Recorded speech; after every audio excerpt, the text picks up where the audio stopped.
My name is Marcus, and I'm 27 years old. Last month, I graduated from medical school with highest honors, something I'd been working toward for the past 8 years.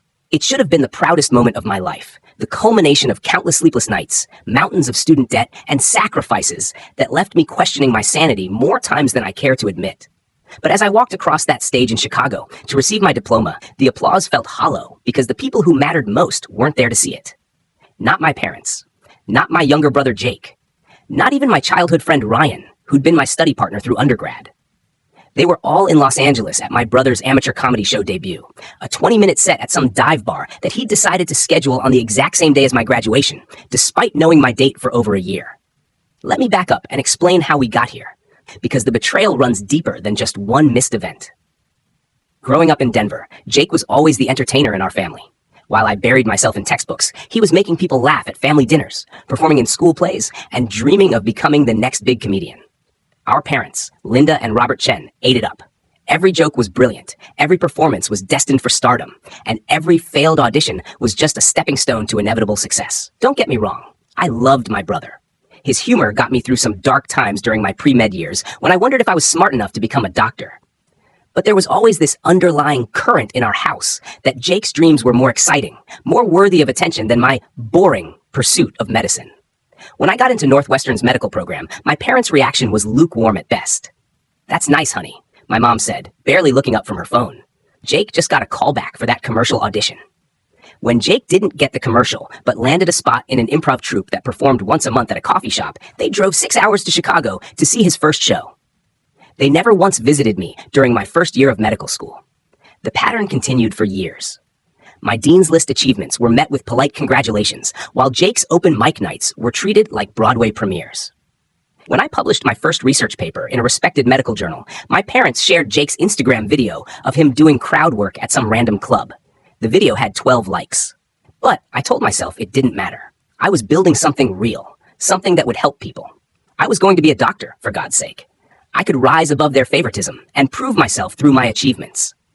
The graduation announcement went out in January. I sent personalized invitations to my family with all the details. May 15th, 2 p.m., Allstate Arena. I even included a note about how much it would mean to have them there, something I now regret because it showed just how desperate I was for their approval. Jake's response came 2 weeks later. A text that simply said, "Can't make it. Got a gig that day. Congrats, though." A gig. I called him immediately. "Jake, this is my medical school graduation. I've been working toward this for 8 years. "I know, man, and I'm really proud of you, but this is huge for me. It's at the Laugh Factory, and there's going to be industry people there. This could be my big break." The Laugh Factory. I looked it up later. It wasn't even a real show. It was an open mic night where comics got 5 minutes each. But in Jake's mind, it was Carnegie Hall. "Can't you reschedule? Or do a different open mic night?" He laughed, actually laughed. "Marcus, you don't understand how this business works. You can't just reschedule opportunities like this." I hung up, frustration boiling over. But I still held out hope that my parents would come. Surely they wouldn't miss their son becoming a doctor. I was wrong. The call from my mother came 3 weeks before graduation. I was in the middle of studying for my final boards when her name flashed across my phone. "Marcus, honey, we need to talk about graduation." My stomach dropped. "What about it?" "Well, Jake's show is the same day, and we promised we'd be there. It's in Los Angeles, and your father already booked the flights. We just can't be in 2 places at once." I stared at the wall of my tiny studio apartment, watching a water stain that looked like it was spreading even as I looked at it. "Mom, this is medical school graduation. Your son is becoming a doctor." "I know, sweetie, and we're so proud. But Jake's really nervous about this performance, and he needs our support. You understand, right? You're so independent. You don't need us there like he does."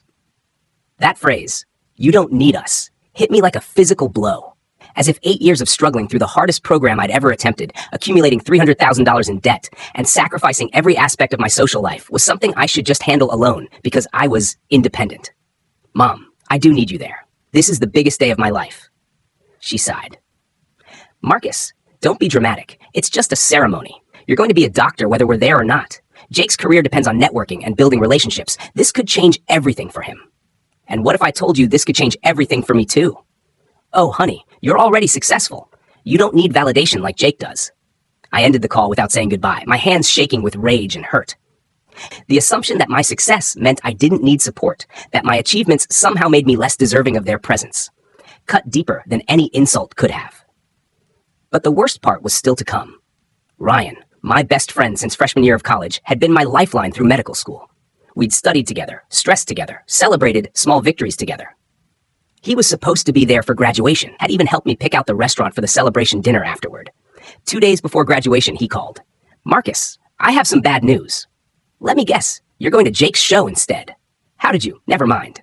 "Look, man, I'm really sorry, but Jake reached out personally and invited me. He said it would mean a lot to him to have someone from the old crew there for support." I felt something cold settle in my stomach. "Jake reached out to you?" "Yeah, he called yesterday. Said he was nervous and could really use a friendly face in the crowd. And honestly, Marcus, LA could be fun. I've never been to the Laugh Factory. Ryan, you've been planning to come to my graduation for months. I know, and I feel terrible about it, but this is Jake's big moment, you know? And graduation ceremonies are kind of boring anyway. We can celebrate when I get back." That's when it hit me. This wasn't just favoritism anymore. This was orchestrated. Jake had deliberately reached out to my friend, knowing it would hurt me, knowing it would leave me alone on one of the most important days of my life. Graduation day dawned gray and drizzly, which felt appropriate. I put on my cap and gown in my empty apartment, took a selfie that I'd never post, and drove to the arena alone. Walking into that massive space filled with families, flowers, and celebration, I felt like I was drowning in other people's joy. Everywhere I looked, there were parents beaming with pride, siblings holding up phones to record the moment, grandparents wiping away tears. I found my assigned seat in the graduate section and tried to focus on the ceremony instead of the gaping emptiness in the family section. When they called my name, Marcus Chen, Doctor of Medicine, graduating summa cum laude, I walked across that stage with a smile I'd practiced in the mirror. The applause was polite and brief, and as I shook hands with the dean, I caught myself scanning the crowd one more time, hoping against hope that maybe they'd surprised me. Maybe they'd chosen me for once. They hadn't. After the ceremony, while other families gathered for photos and celebration dinners, I sat in my car in the parking lot, still wearing my cap and gown, and called the one person I knew would answer. Sarah, my cousin from my mom's side, picked up on the second ring. "Marcus, how was graduation? I'm so proud of you." "Thanks, Sarah. It was fine." "Just fine? You're a doctor now. This is huge." I told her about the empty seats, about Jake's show, about feeling like I'd just achieved the biggest goal of my life with no one there to witness it. Sarah listened without interrupting, and when I finished, there was a long pause. "Marcus, I need to tell you something. I'm at a wedding in San Francisco right now, but I've been getting texts all day from your family's group chat." "What kind of texts?" "They're posting photos from Jake's show, and, well, they're saying some things about you that don't sit right with me." My blood went cold. "What kind of things?" "Your mom posted that you didn't really want family at graduation anyway, that you told her it was going to be boring and they shouldn't bother coming. Your dad shared it and added that you've always been distant from the family, especially since you moved to Chicago." I stared through my windshield at families loading gifts and flowers into their cars, feeling like I might throw up. "Sarah, I begged them to come. I sent personal invitations. I told them how much it meant to me." "I know you did. And Marcus, there's more. Jake posted a video of his set with a caption about how family support means everything, and how grateful he is to have people who show up for what really matters." That last part felt like a knife twisting in my chest. Not only had they chosen him over me, but they were rewriting history to make it seem like it was my choice, my fault, my distance that kept them away. "I should go," I told Sarah. "Thanks for telling me." "Marcus, wait. I just want you to know that what they're doing isn't okay. You deserve to have them there. You deserved better than this." After I hung up, I sat in that parking lot for another hour, watching the arena empty out, watching families drive away together, watching the maintenance crew start cleaning up the celebration that had felt so hollow for me. That night, I went home to my studio apartment, hung my diploma on the wall next to my pre-med achievement certificates and my research publication, and ordered Chinese takeout for one. As I ate lo mein out of the container, I made myself a promise. I was done begging for their attention. I was done being the responsible one who didn't need support. I was done letting them rewrite history to make themselves feel better about their choices. But I wasn't going to lash out or confront them. That would only give them ammunition to paint me as the dramatic, unstable one. Instead, I was going to do something much more effective. I was going to succeed so spectacularly that their absence would become impossible to ignore. The first step was my residency match. I'd been accepted into several competitive programs, but Northwestern's internal medicine residency had always been my top choice. It was prestigious, challenging, and came with opportunities for research and publication that could set me up for an incredible career. But there was another option. Cedars-Sinai in Los Angeles had also accepted me. And while it wasn't quite as prestigious as Northwestern, it was still excellent. More importantly, it was in the same city where my family lived. I'd originally planned to stay in Chicago, but now I saw the strategic value in moving to LA. Not because I wanted to be near them, that ship had sailed, but because I wanted them to witness, up close, what they dismissed as unimportant. I accepted the Cedars-Sinai position. Moving to Los Angeles as a first-year resident was brutal. The hours were insane, sometimes 36 hours straight in the hospital, and the workload was relentless. But I threw myself into it with a focus I'd never experienced before. Every case was a learning opportunity. Every challenge was fuel for improvement. Within 6 months, I was being recognized by the attending physicians for my diagnostic skills and work ethic. Dr. Patricia Williams, the chief of internal medicine, started personally reviewing my cases and including me in complex patient consultations that were usually reserved for senior residents. By my second year, I was publishing research papers and presenting at medical conferences. My work on cardiac complications in diabetic patients caught the attention of national medical journals, and I started getting invitations to speak at symposiums across the country. Meanwhile, Jake's comedy career was progressing slowly. He was still doing open mics, still networking, still waiting for his big break. According to Sarah, who kept me updated despite my requests not to, he'd moved back in with our parents and was driving for a rideshare company during the day to pay for acting classes. I never reached out to my family during this time. Not when I won the Resident Research Award, not when my paper was featured on the cover of the Journal of Internal Medicine, not even when Dr. Williams asked me to co-author a textbook chapter with her. I simply focused on building something they couldn't dismiss or diminish. The breakthrough came during my third year of residency. I was working a particularly difficult case, a patient with mysterious cardiac symptoms that had stumped multiple specialists. After weeks of testing and consultation, I identified a rare genetic condition that explained everything. The successful diagnosis and treatment plan not only saved the patient's life, but also contributed to a research study that would help other doctors identify similar cases. The story caught the attention of local media. Young Doctor's Diagnosis Saves Life and Advances Medical Knowledge ran in the LA Times, complete with a photo of me in my white coat and a detailed explanation of the case. That article changed everything. Suddenly, my phone started buzzing with messages I'd been waiting 3 years to receive. My mother, Marcus, we saw the article. We're so proud. We had no idea you were doing such important work. My father, son, you're famous. The neighbors are all talking about it. We always knew you were special. Bro, you're like a real celebrity doctor now. This is so cool. But the most telling message came from Ryan. Marcus, I can't believe I'm seeing my best friend in the newspaper. We should catch up soon. I'm actually in LA trying to break into screenwriting now. I read each message with a mixture of satisfaction and disgust. Now they were proud. Now I was worthy of their attention. Now they wanted to be associated with my success. I didn't respond to any of them. Instead, I screenshot each message and saved them in a folder on my phone labeled evidence. Because if there was one thing medical school had taught me, it was the importance of documentation. The media attention from that case led to other opportunities. I was invited to join a research team studying innovative cardiac treatments, which led to more publications, which led to speaking engagements, which led to recognition within the medical community that I was someone to watch. By my fourth and final year of residency, I was being recruited by top hospitals across the country for fellowship positions. Harvard wanted me for their cardiology program. Mayo Clinic was interested in my research background, and Johns Hopkins was practically throwing money at me to join their team. But the offer that caught my attention came from an unexpected source, Cedars-Sinai themselves. They wanted me to stay on as an attending physician and lead a new research initiative focused on genetic cardiac disorders.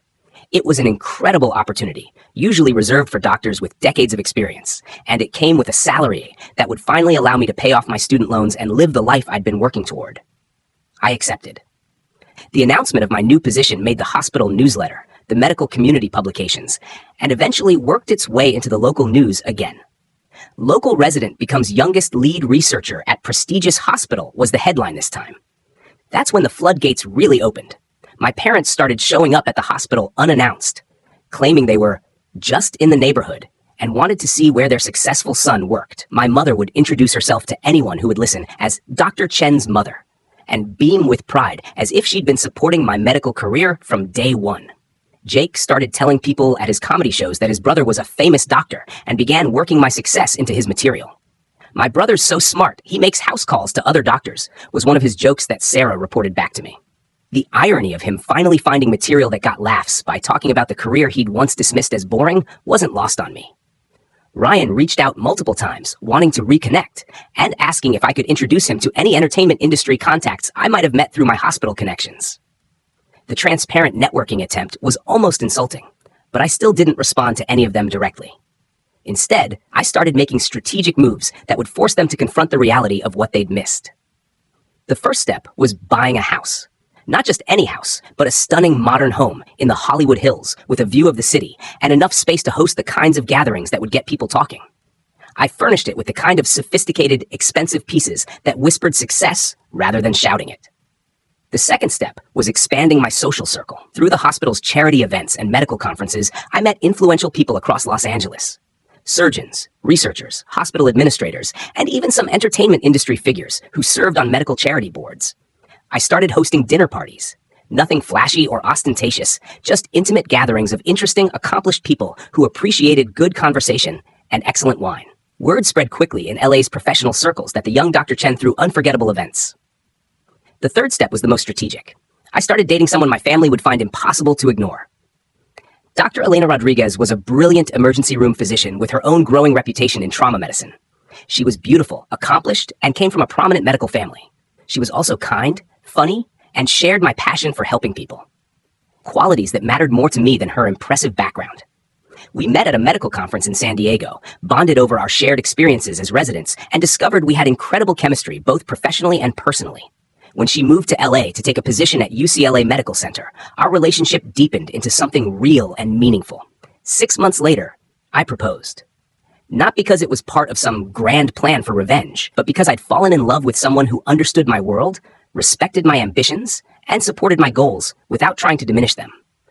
The engagement announcement in the medical community newsletter was picked up by several publications, including a feature in Los Angeles Magazine about power couples in medicine. The article included photos of Elena and me at various charity events, a mention of my research achievements, and details about my stunning Hollywood Hills home.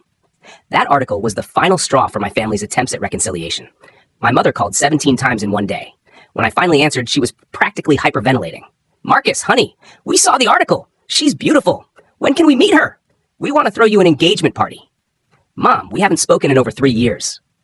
"I know, sweetheart, and that's been so hard for all of us. We miss you so much. We've been trying to give you space to build your career, but now that you're getting married, we want to be part of your life again." The rewriting of history was breathtaking. They hadn't been giving me space. They'd been ignoring me while I built everything they now wanted to claim credit for. "We never stopped loving you," she continued. "Family is forever, Marcus. Whatever happened before, we can move past it." "What exactly do you think happened before, Mom?" There was a pause. "Well, you were always so focused on your studies. You seemed like you didn't really need us around. We just wanted to give you the independence you seemed to want." Even now, even with all the evidence of their favoritism and dismissal, she was reframing it as my choice, my distance, my fault. "Mom, you missed my medical school graduation to go to Jake's 5-minute comedy set." "Oh, honey, that was so long ago. You know how proud we are of you now."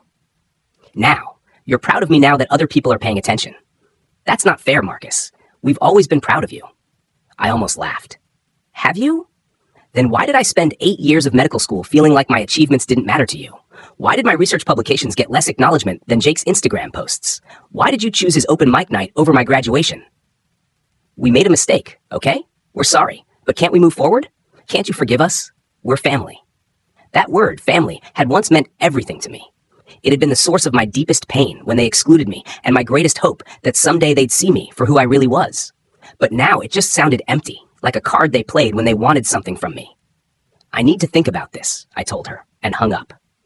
Elena found me on our back patio that evening, staring out at the city lights, still processing the conversation. "Rough call?" she asked, settling into the chair next to mine. I told her everything. The graduation, the years of feeling invisible, the sudden interest now that my success was public and undeniable. She listened without judgment, occasionally reaching over to squeeze my hand. "What do you want to do?" she asked when I finished. "I don't know. Part of me wants to let them back in, to have a family again. But another part of me knows that nothing has really changed. They still don't see what they did wrong.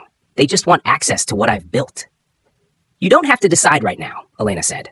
"But whatever you choose, I'll support you." That night, I lay awake thinking about the conversation with my mother, about the years of feeling like I had to earn their love, about the way they'd celebrated my success only after other people validated it first. By morning, I knew what I had to do. I called my mother back. "Marcus, I'm so glad you called. Your father and I have been talking, and we want to plan something special for you and Elena. Maybe a family dinner where we can all reconnect." "Mom, I appreciate the offer, but I don't think that's going to work." What do you mean? I mean that I spent years trying to get your attention, trying to make you proud, trying to be the son you'd want to celebrate. And when I needed you most, at my graduation, during the hardest parts of my training, when I was building everything you now want to be part of, you weren't there. But Marcus, let me finish. You weren't there because you didn't think what I was doing was important. You thought Jake's dreams were more exciting, more worth supporting. And that's fine. That was your choice. But now that other people are paying attention, now that there are articles and recognition and social status attached to my success, suddenly you want to be involved. We're your parents. We love you. Do you love me, or do you love what I've accomplished? Because for most of my life, it felt like my value to this family was contingent on how impressive my achievements were to other people. The silence stretched for a long moment. That's not true, she said finally, but her voice lacked conviction. Mom, when I graduated medical school, one of the hardest things I've ever done, you chose Jake's open mic night. When I published my first research paper, you shared his comedy video instead of acknowledging my work. When I was struggling through residency, working 36-hour shifts, and questioning if I was strong enough to make it, you never once called to check on me. But now that the LA Times has written about me, now that I'm getting married to another successful doctor, now that I have a beautiful house and a prestigious job, suddenly I matter to you. We made mistakes, she admitted, but we want to fix them. I don't think you can fix them, Mom, because the problem isn't what you did. The problem is that you don't understand why it was wrong. Even now, you're framing it as giving me independence rather than acknowledging that you chose Jake over me consistently for years. So what are you saying? That you never want to see us again? I looked out at the view from my home office, the city spreading out below, the life I built entirely on my own terms, the future I was creating with someone who valued me for who I was, not what I could do for her. I'm saying that I've learned to live without your approval, and I don't need it anymore. I've built something beautiful here, with people who see my worth without needing external validation to recognize it. I'm not angry at you anymore, but I'm also not willing to pretend that things can just go back to normal. But we're family, she said, and I heard tears in her voice. Family doesn't just show up when there's something in it for them, Mom. Family shows up when it matters, even when no one's watching, even when it's not convenient, even when there's no social media post or newspaper article to make it worthwhile. I hung up before she could respond. Over the next few weeks, I received a barrage of messages from various family members. Jake called to say he was hurt that I was punishing him for something that happened years ago. My father sent a formal email about the importance of family unity. Even some extended relatives reached out to tell me I was being too harsh, that my parents had made mistakes but meant well. The only person who understood was Sarah. I've been watching this family's dynamics for years, she told me during a long phone call. What you went through wasn't normal. The way they treated your achievements versus Jake's wasn't fair. And the fact that they only want a relationship now that you're successful and visible proves your point. Sometimes I wonder if I'm being too hard on them, I admitted. Marcus, let me ask you something. If you were just a regular doctor at a small clinic, if you hadn't gotten the media attention or the prestigious job or the beautiful house, do you think they'd be calling you right now? I knew the answer immediately. No. Then you're making the right choice. Elena and I got married 6 months later in a small ceremony at our home, surrounded by friends from the medical community and a few family members who had always supported me. Sarah was there, along with my grandmother on my father's side, who had quietly been proud of my achievements all along. The wedding was featured in a medical journal's lifestyle section, with photos of our beautiful backyard ceremony and a mention of our combined commitment to advancing cardiac care research. My parents didn't attend, not because they weren't invited, but because I never sent them an invitation. The final piece of this story happened almost 2 years after our wedding. I was attending a medical conference in Chicago when I ran into Dr. Patricia Williams, my former mentor from Cedars-Sinai.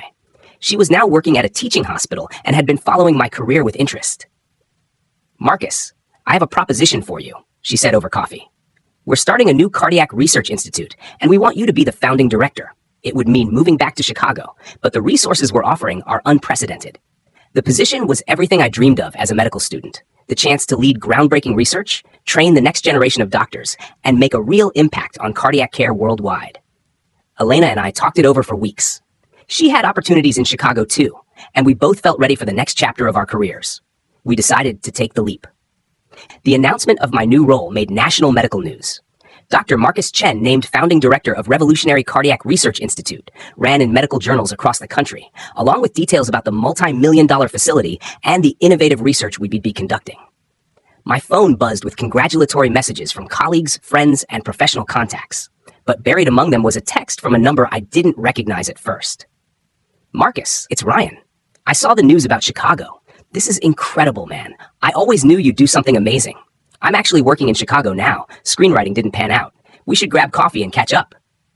I stared at the message for a long moment, remembering the friend who'd abandoned me on graduation day for Jake's comedy show, who'd tried to network through me when I became successful in LA, and who was now attempting to reconnect again now that I was making national news. I deleted the message without responding. That evening, as Elena and I packed up our LA home to prepare for the move, I found myself in my office, looking at all the achievements displayed on the walls. Medical school diploma, residency certificates, research awards, published papers, photos from speaking engagements, and the framed newspaper articles that had changed my family's perception of me. Elena appeared in the doorway. "Almost ready?" "Yeah, just taking a moment to remember everything that happened here." She joined me, looking at the wall of accomplishments. "Do you ever regret cutting them off? Your family, I mean." I considered the question seriously. Sometimes I miss the idea of them, the family I thought I had or wanted to have, but I don't miss the reality of feeling like I had to constantly prove my worth to people who should have loved me unconditionally. And now I have you.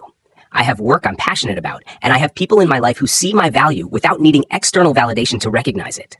That's worth more than a family who only wants me when I'm impressive to other people. As we finished packing, I came across a box I hadn't opened in years. Inside were photos from my childhood and early adulthood, family vacations, holiday gatherings, pictures of Jake and me as kids before the favoritism became so apparent. At the bottom of the box was my medical school graduation program, the one I'd kept despite the painful memories attached to it. I flipped through it, remembering how lonely I'd felt that day, how abandoned and invisible. But looking at it now, I felt something different. Pride, yes, but also a sense of completeness. That day hadn't been about them after all. It had been about me, about what I'd accomplished, about the doctor I was becoming. Their absence hadn't diminished the achievement. It had just revealed who they really were. I closed the program and packed it away with the rest of my history. Some chapters were worth remembering, even the painful ones, because they'd led me to where I was now. A few weeks later, as Elena and I settled into our new home in Chicago, and I prepared to begin the most exciting phase of my career, I received one final message from my mother.